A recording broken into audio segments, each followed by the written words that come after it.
In this video, I'm going to show you how you can update Candy Crush app to the latest version. By updating your Candy Crush app or game app, you'll be able to get the latest features that comes with this game and also fix any errors or issues that might be related to your app that makes it not work well. If this video helps, please like and subscribe. So to get any update for this app, we need to go ahead and look for any update either through Google Play Store or App Store. So for my case, I'm on Android, and therefore I'll go to Play Store and log in with your Gmail before you can search for your app here. So I'll proceed and search for Candy Crush.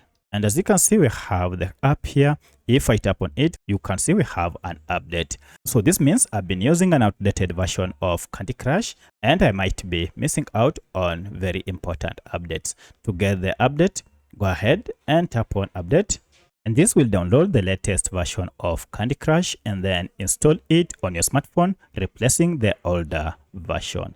So that's how you can update Candy Crush app on your smartphone.